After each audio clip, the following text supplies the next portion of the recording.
হাইকোর্টের আদেশনার পর আমাদের দল সিদ্ধান্ত নিয়েছে যে আপাতত আমরা স্থগিত রাখবো এবং সরকারকে আগামী 24 ঘন্টা থেকে 48 ঘন্টা পর্যবেক্ষণ করা হবে তারা কি করে, এবং তার পরিপ্রেক্ষিতে তাদের যে কর্মকাণ্ড সেটার উপর ভিত্তি করে পরবর্তী কার্যক্রম নির্দেশনা আসবে এবং নেওয়া হবে।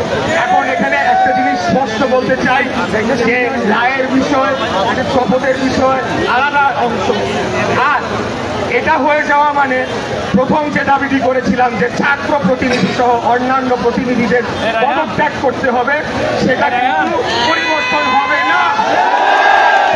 সেই দাবির জায়গায় থাকবে, হয়তোবা সরকারের সাথে আমাদের উচ্চ পর্যায় থেকে আলাপ আলোচনা করে এটিকে সমাধান করার চেষ্টা করবে। যদি না হয় তখন সেই অনুযায়ী ব্যবস্থা নেওয়া হবে আন্দোলন সংগ্রামে। প্রিয় ভাইরা, আজকে আমাদের যতটুকুই অর্জন হয়েছে, আমাদের যুদ্ধ কিন্তু শেষ হয়ে যায় না। আমরা ছোট ছোট ধাপে একটা একটা করে ধাপ পার হয়ে আমরা আমাদের চূড়ান্ত লক্ষ্যের দিকে অগ্রসর হচ্ছি। এই কাজ করতে গিয়ে সম্পূর্ণ শতভাগ কৃতিত্ব যদি দিতে হয়, তাহলে আমাদের তৃণমূলের বিএনপি এবং সকল অঙ্গ সহযোগী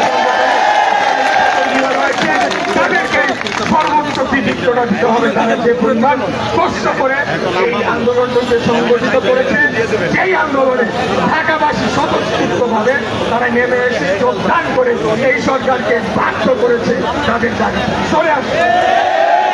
তাই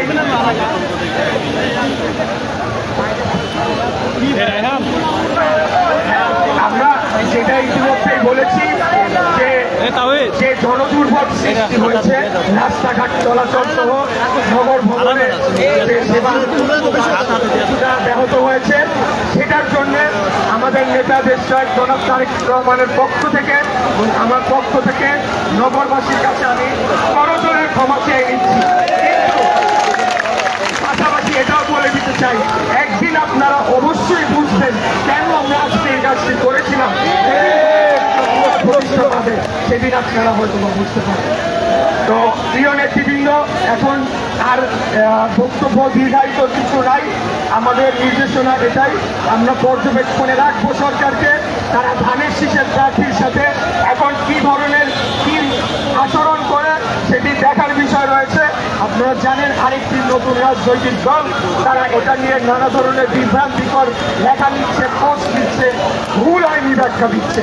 কিন্তু আমরা বিশ্বাস রাখি প্রফেসর ডক্টর মোহাম্মদ ইউনূস, মাননীয় প্রধান উপদেষ্টা, বাংলাদেশ সরকারের মাননীয় প্রধান উপদেষ্টা, ওনার সর্বজন শ্রদ্ধেয় ব্যক্তি, ওনাকে আমরা সবাই শ্রদ্ধা করি। আমার নেতা দেশনায়ক জনাব তারেক রহমান বিশেষত আমাকে বলে দিয়েছে মানে অতি দ্রুত অনতি বিলম্বে একটা নির্বাচনের তারিখ ঘোষণা জনগণ, বাংলাদেশের জনগণ দেখতে চাই, শুনতে চাই, এটা